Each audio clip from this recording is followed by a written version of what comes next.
Christus vivit. Il vit le Christ, lettre du pape François, aux jeunes et à tous ceux qui restent jeunes.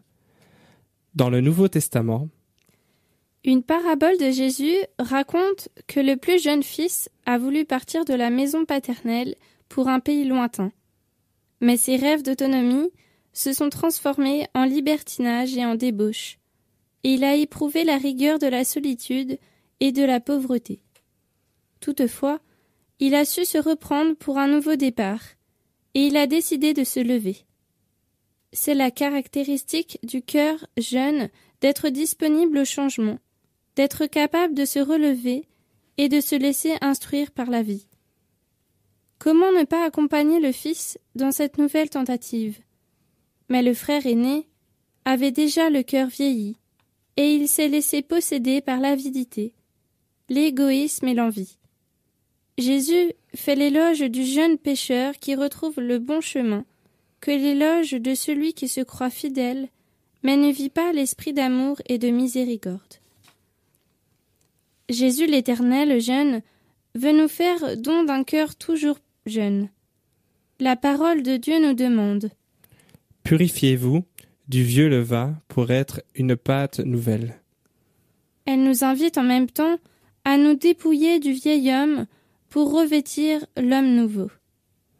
Et quand elle explique ce que signifie se revêtir de cette jeunesse qui se renouvelle, elle affirme qu'il s'agit de revêtir des sentiments de tendre compassion, de bienveillance, d'humilité, de douceur, de patience, et de supporter les uns les autres en se pardonnant mutuellement.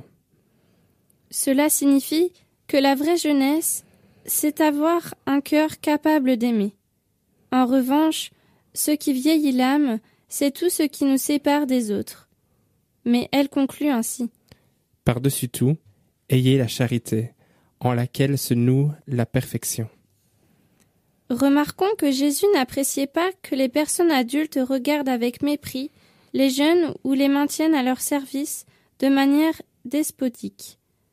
Au contraire, il demandait que le plus grand parmi vous se comporte comme le plus jeune, et celui qui gouverne comme celui qui sert. Pour lui, l'âge n'établissait pas de privilège, et le fait que quelqu'un soit moins âgé ne signifiait pas qu'il valait moins ou qu'il avait moins de dignité. La parole de Dieu dit qu'il faut traiter les jeunes gens comme des frères, et elle recommande aux parents: n'exaspérez pas vos enfants, de peur qu'ils ne se découragent. Un jeune ne peut pas se décourager. Il doit rêver de grandes choses, chercher de larges horizons, aspirer à plus, vouloir conquérir le monde, être capable d'accepter des propositions provocantes et souhaiter apporter le meilleur de lui-même pour construire quelque chose de meilleur. Voilà pourquoi j'invite avec insistance les jeunes à ne pas se laisser dérober l'espérance, et je répète à chacun: que personne ne méprise ton jeune âge. Cependant, en même temps, il est recommandé aux jeunes: soyez soumis aux anciens.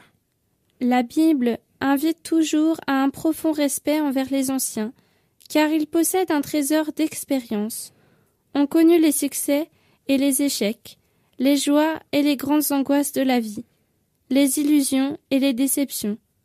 Et ils gardent, dans le silence de leur cœur, beaucoup d'histoires qui peuvent nous aider à ne pas nous tromper, ni nous laisser entraîner par de faux mirages. La parole d'un aîné sage invite à respecter certaines limites et à savoir se dominer au bon moment. Exhorte également les jeunes gens à garder en tout la pondération.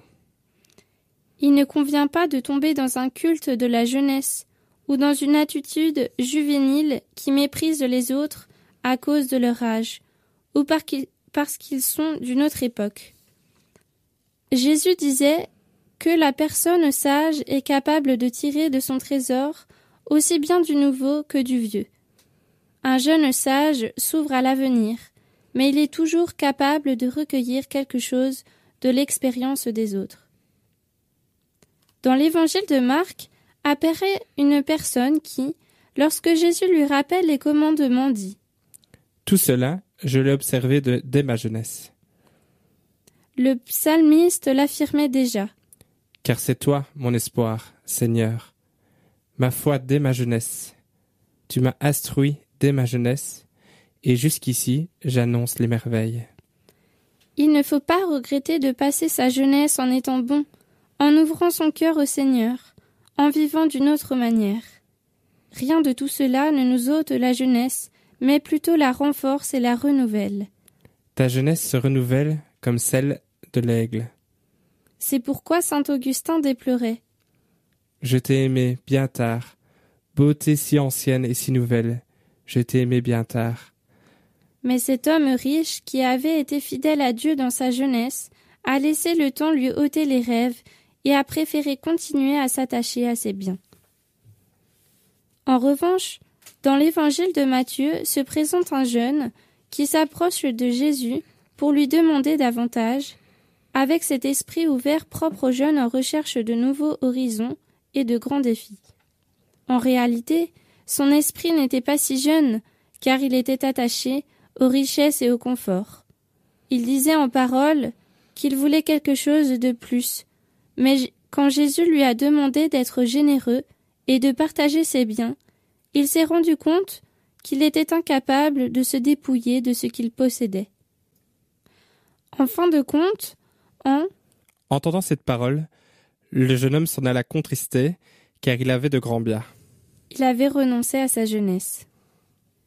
L'Évangile nous parle également de quelques jeunes filles prudentes, qui étaient vigilantes et attentives, tandis que d'autres étaient distraites et endormies. En effet, on peut passer sa jeunesse en étant distrait, en vivant superficiellement, endormi, incapable de cultiver des relations profondes et d'entrer au cœur de la vie. On prépare ainsi un avenir pauvre, sans substance. Ou bien, on peut passer sa jeunesse à cultiver de belles et de grandes choses, et ainsi on prépare un avenir rempli de vie et de richesse intérieure.